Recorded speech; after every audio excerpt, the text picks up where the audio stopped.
You finally hit it. 6 figures. $100,000 a year. For most of your life, that number meant something. Security, comfort, the feeling that you'd made it. It was the line you assumed would change how money felt day to day. So when you saw that salary on your contract, you thought, okay, this is it. Things should feel easier now. Bills shouldn't feel stressful. Saving should finally be straightforward. Life should feel lighter. But here you are. You're earning $100,000 and you still check your bank balance before going out. You still hesitate before booking trips.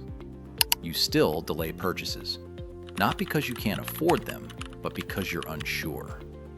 You still feel 1 or 2 bad months away from stress. And quietly, maybe uncomfortably, you ask yourself, how does this still feel tight? If that thought has crossed your mind, this video is for you. Because the problem isn't that you're bad with money. The problem is that a $100,000 salary does not mean what it used to mean. And once you actually run the math, it becomes obvious why it now feels closer to $60,000. A lot of people still believe a high salary automatically solves money problems. Once I hit 6 figures, I'll be fine. That might have been true in the 1990s. It's not how the system works today. We still treat salary like a fixed measuring stick, as if $100,000 today is the same achievement it was 20 or 30 years ago. It isn't.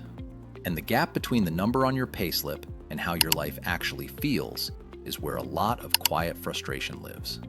So let's break this down properly, not with vague inflation happened explanations, not with judgment, and definitely not with personal blame.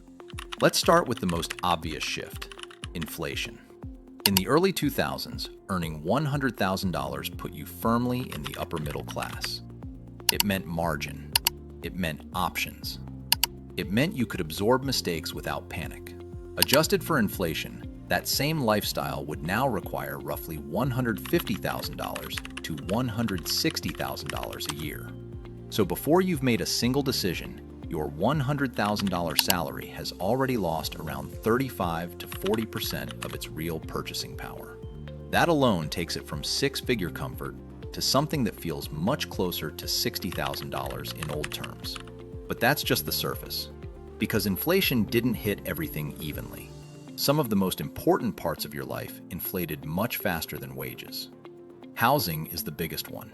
A generation ago, housing typically consumed around 25% of income. That was the rule of thumb. Today, for many people earning $100,000, housing alone eats up 35, 40, sometimes even 50% of take-home pay. Let's walk through the math. On a $100,000 salary in the US, after taxes and healthcare deductions, take-home pay might land around $5,500 a month. Now look at housing. In many cities, a modest apartment or starter home costs around $2,500 a month. That's roughly 45% of your take-home pay gone. Before utilities, before insurance, before food, before transportation. So when people say, you earn 6 figures, you should be fine, they're looking at gross salary. But you don't live on gross salary. You live on what's left. This is the first illusion. Gross income feels big.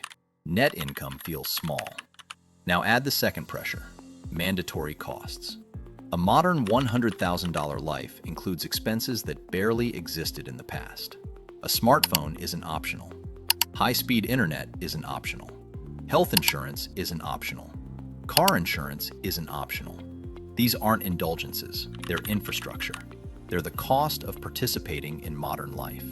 So when people say, just cut back, they're often pointing at expenses that are no longer discretionary in any real sense. This is where the math starts to feel emotionally confusing. Because you're doing everything right, yet there's no room to breathe. Now let's talk about the third squeeze, debt.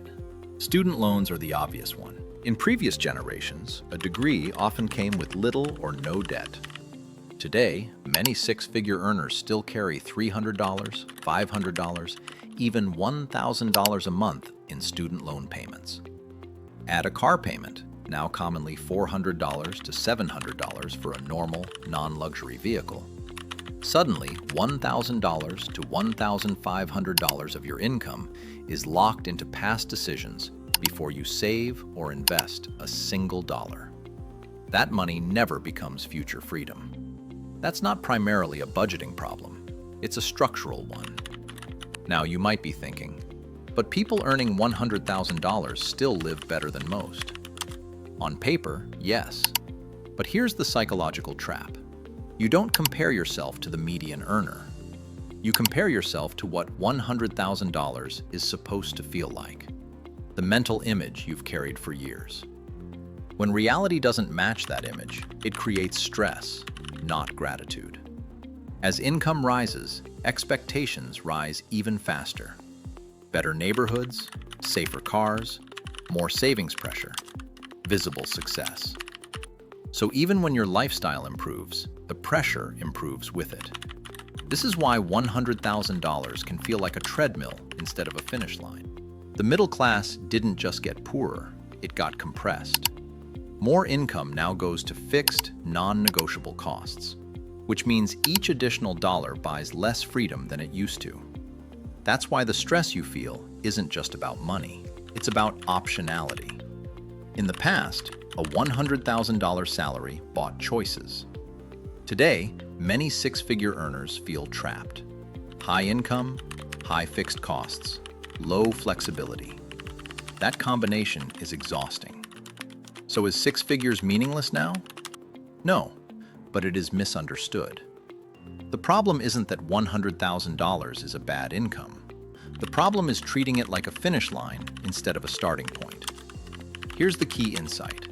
Income alone no longer guarantees financial security. Structure does. If your $100,000 salary is paired with high fixed costs and high debt, it will feel small no matter how big the number looks.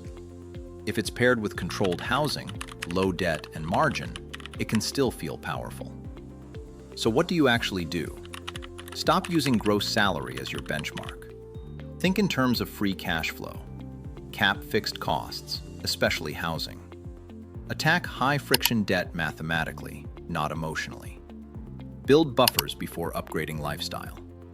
Because stress isn't about income, it's about fragility. Six figures today isn't luxury money. It's stability money, if structured correctly. And if you're earning $100,000 and still feel pressure, you're not failing. You're living inside a system that changed faster than the numbers did.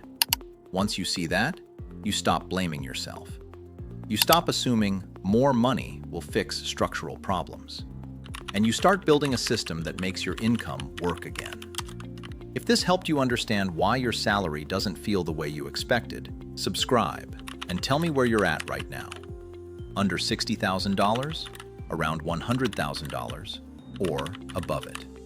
This channel exists to explain the real mechanics behind money, not to shame people for struggling inside a system that changed without warning.